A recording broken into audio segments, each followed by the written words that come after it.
नमस्कार दोस्तों, इस वीडियो में आप जानने वाले हो कि आखिर ये अग्निपथ स्कीम है क्या।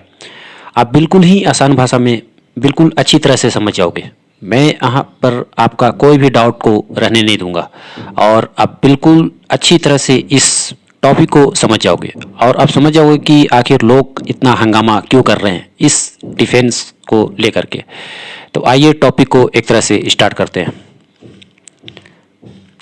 तो यहाँ पर सबसे पहले मैं आपको समझाना चाहूँगा कि जितने भी लोग यहाँ पर प्रिपरेशन करने वाले हो, खासकर यूपीएससी, प्रोफेसर, गवर्नमेंट टीचर और अदर बैक ऑफिस जॉब्स, तो वो लोग खासकर यहाँ पर ध्यान दें, क्योंकि मैं ये टॉपिक को पूरी तरह से क्लियर कर देना चाहता हूँ ताकि आपके मन में कोई भी डाउट ना हो, ताकि आप इस चैनल पर आओ तो आपको एक भी डाउट जो है अधूरा ना रह पाए।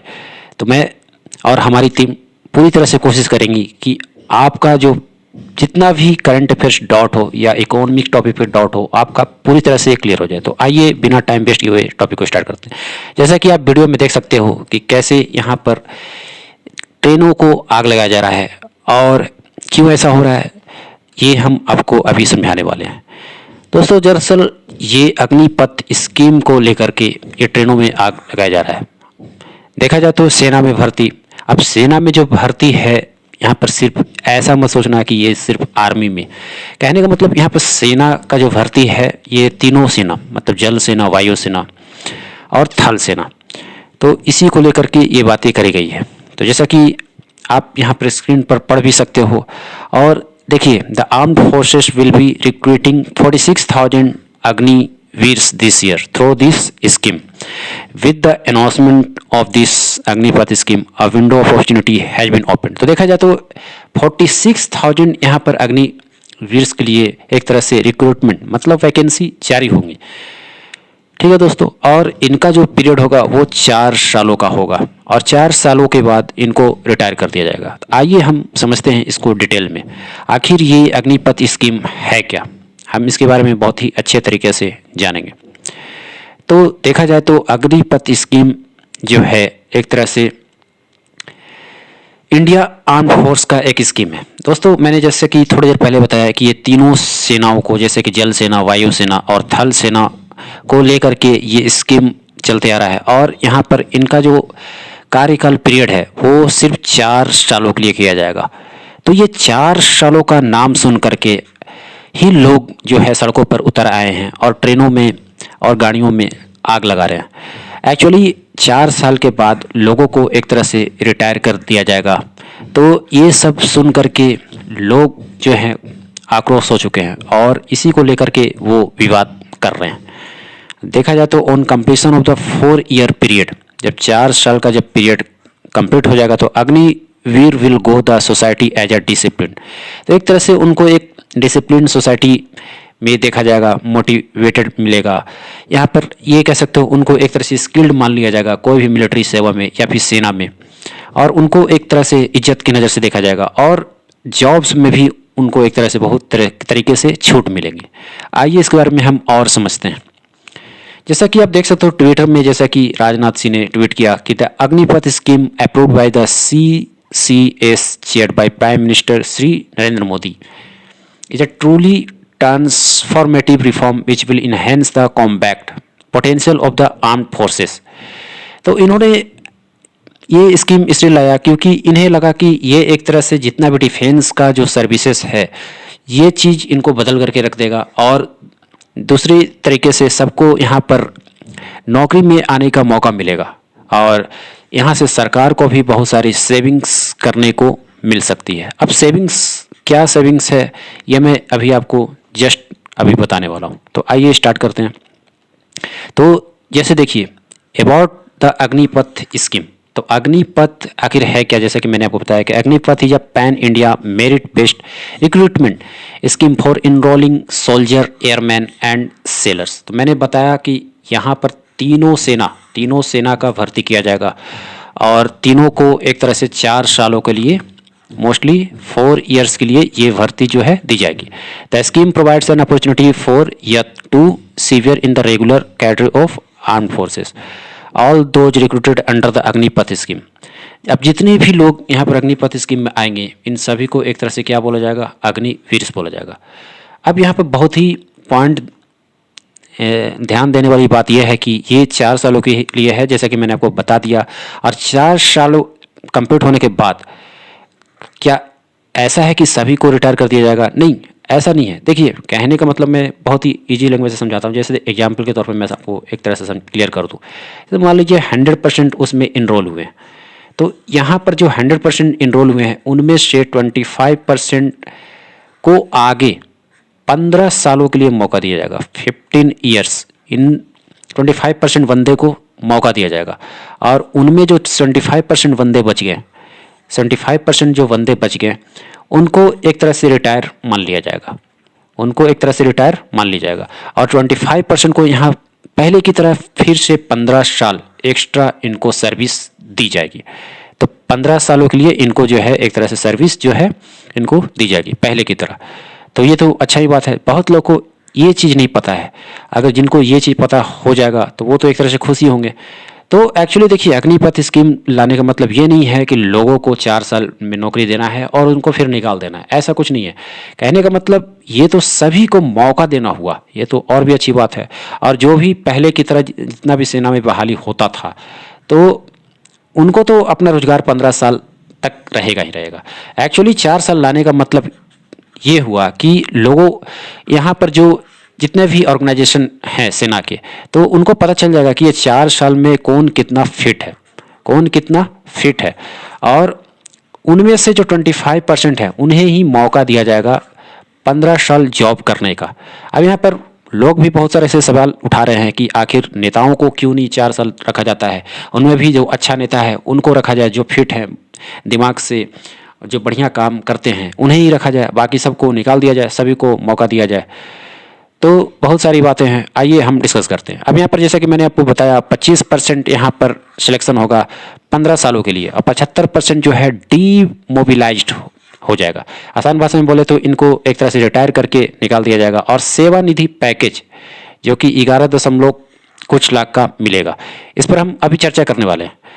अब एज लिमिट की बात करें तो ये 17.5 से लेकर के 21 साल के बीच में होगा, 17.5 से 21 साल। हाँ, लेकिन एक बात मैं बता दूं कि 2022 में इसका जो आयु जो रहेगा, रिलैक्सेशन मिला हुआ है 21 to 23। तो फर्स्ट ईयर में जो वैकेंसी आएगी 21 से 23 तक सभी को मौका मिलेगा। और 100% जो इनरोलमेंट की मैं बात कर रहा हूँ, ये जब 4 साल जिसका कंप्लीट हो जाएगा तो यहाँ पर इनरोल मतलब आगे के लिए 15 साल के लिए जो अप्लाई करना चाहेंगे उनको सभी को मौका दिया जाएगा। और उनमें जो पास कर जाएंगे, मेरिट जो बनेगा, तो वो 25% लोग 15 सालों के लिए वो जॉब करेंगे। और पेंशन तो देखिए यहाँ पर तो एक तरह से पेंशन तो एक्चुअली ख़त्म कर दी गई है। पेंशन ख़त्म करने के पीछे मतलब ये है कि इकोनॉमी के हिसाब से देखा जाए तो यहाँ पर गवर्नमेंट को बहुत ही ज़्यादा फायदा होता है। अब देखिए, फायदा होता है तो इसका मतलब ये नहीं कि वो सारा पैसा जो है सरकार खा जाएगी, ऐसा कुछ नहीं है। ऐसा वो कर भी नहीं सकती, ऐसा करके वो फंस सकती है। तो अब वो पैसों को करेगी क्या, वो पैसों को फिर से वो सेना के जितने भी मटेरियल्स आते हैं, बंदूक बॉम्ब, उस पर लगाएगी। अब उस पर लगाएगी तो हमारा देश का सेना काम करेगा, और देश का सेना काम करेगा तो हमारा देश जो है अच्छा से चलेगा। तो बात ये थी। तो यहाँ पर डिफेंस का बजट को एक तरह से बढ़ाना हुआ, और इसके तहत भी आप कह सकते हो कि ये स्कीम को लाया गया।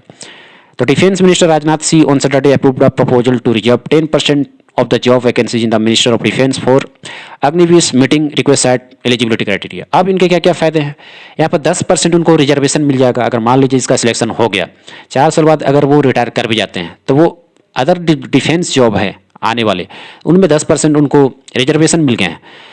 उसके बाद देखा जाए तो 21 से 23, जैसा कि मैंने आपको ऑलरेडी बता दिया कि 2022 साइकिल के लिए इनको एक तरह से एज रिलैक्सेशन मिल गई है।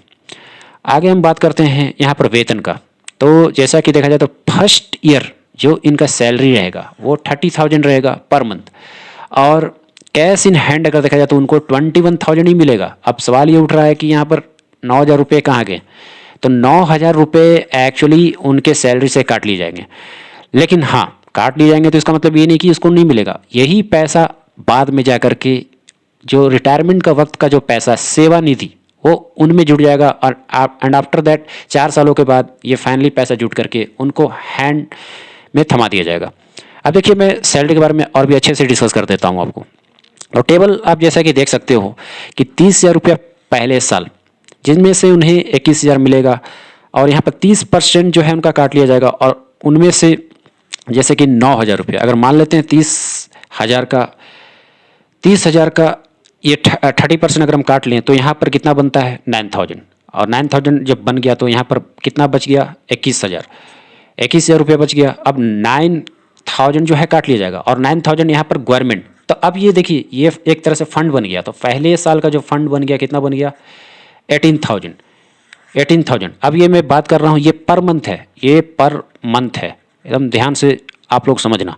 तो 9,000 तो पर मंथ, पहला तो 9,000 वो पब्लिक से कट गया, मतलब जिनका रिक्रूटमेंट हुआ, जिनको जॉब मिली, और उसमें से 9,000 गवर्नमेंट भी दान कर रही है। तो 18,000 रुपया जो है एक तरह से कंट्रीब्यूशन हो गया, मतलब ये जमा हो गया फर्स्ट मंथ के लिए। अगर इसको गुना किया जाए 12 महीनों से, क्योंकि एक साल में 12 महीने होते हैं, तो आप समझ सकते हो ये कितना हो जाएगा। और फाइनली अगर 4 सालों के लिए इसको किया जाए तो ये टोटली सरकार की तरफ से कंट्रीब्यूशन कितना आया 5.02 लाख आया, और पब्लिक जिन लोगों को रिक्रूटमेंट मिला तो उनका कंट्रीब्यूशन कितना आया 5.02 लाख आया। तो आप देख सकते हो। और जैसे कि सेकंड ईयर की सैलरी की बात करी जाए तो 33,000, और कट करके ये 23,100। थर्ड ईयर की बात करी जाए तो 36,500, और यहाँ पर आप देख सकते हो कटौती के बाद 25,580। फोर्थ ईयर की बात करी जाए तो ये 40,000, एंड कटौती के बाद 28,000। तो आप देख सकते हो कंट्रीब्यूशन भी, अगर कटौती हुई है तो कंट्रीब्यूशन भी हुई है, और जितना कंट्रीब्यूशन मतलब कटौती हुई है उतना ही कंट्रीब्यूशन हुई है, और वही कंट्रीब्यूशन वो रिक्रूटमेंट वाले जो वंदे का हुई है वही सरकार के द्वारा भी करी गई है। और टोटली अगर देखा जाए तो ये कुछ पैसे एक्स्ट्रा भी निकलते हैं, और 11.7 लाख रुपए ये सेवा निधि पैकेज निकलती है, जो कि 4 सालों के बाद उनको थमा दिया जाएगा। अब जो बंदे 25% बच गए उनको फिर मौका दिया जाएगा वो नेक्स्ट 15 ईयर्स के लिए। ये चीज़ बहुत लोगों को पता नहीं है, जो कि लोगों को पता होना चाहिए हंगामा खड़ा करने से पहले। अब फाइनेंशियल पैकेज की बात कर लीजिए। जैसे मान लीजिए कि का डेथ हो जाता है, तो अभी सुनने में आ रहा है कि अगर डेथ हो गया जॉब करते करते तो उनको एक तरह से 1 करोड़ के अप्रोक्स 1 करोड़ उनको उनके परिवार वालों को दे दिया जाएगा। अब यहाँ पर इंश्योरेंस कवर भी है, जैसा कि इंश्योरेंस बीमा होती है, तो यहाँ पर इंश्योरेंस उनको सुरक्षा के लिए एक तरह से मान लीजिए कुछ दुर्घटनाग्रस्त हो गए तो उनको 48 लाख रुपये भी थमा दिए जाएंगे, और एडिशनल कुछ ग्रेजुटी चार्जेस हैं, कुछ छूट है जो 44 लाख के तक मिले गए हैं। अब देखिए अग्निपथ स्कीम लाने का मकसद क्या था, तो इसके बारे में बता दूं। जैसा देखा जाए तो डिफेंस के बजट में जो खर्चे आते हैं वो $72.9 आते हैं, और यहाँ पर देखा जाए चाइना का जो खर्चे आते थे वो $178 बिलियन आते थे। अब मैं बात कर रहा हूँ ये जैसे इंडिया की, अब देख लो तो ये $72.9 बिलियन ये इंडिया का खर्चा है, और चाइना की बात करो तो $178 बिलियन। आप देख सकते हो कितना ज़्यादा अंतर है। तो इसी खर्चे को बचाने के लिए, इसी खर्चे को सेविंग करने के लिए ये स्कीम को लाया गया, आप पढ़ सकते हो। जैसे 4 years India defence budget has heavily tilted towards the revenue component leaving less funds to buy weapons and modernisation. और यहाँ पर सेविंग तो करना ही है, और उसी सेविंग से वेपन्स जो हथियार हैं, बम हैं, उनको खरीदे जाएंगे। और इस डिफेंस बजट को बचाने के लिए और बढ़ाने के लिए इस स्कीम का शुरुआत किया गया। तो इसी के साथ मैं टॉपिक को एंड करना चाहूँगा। I hope that you have understood the topics very carefully. तो मिलते हैं किसी नेक्स्ट वीडियो में। धन्यवाद।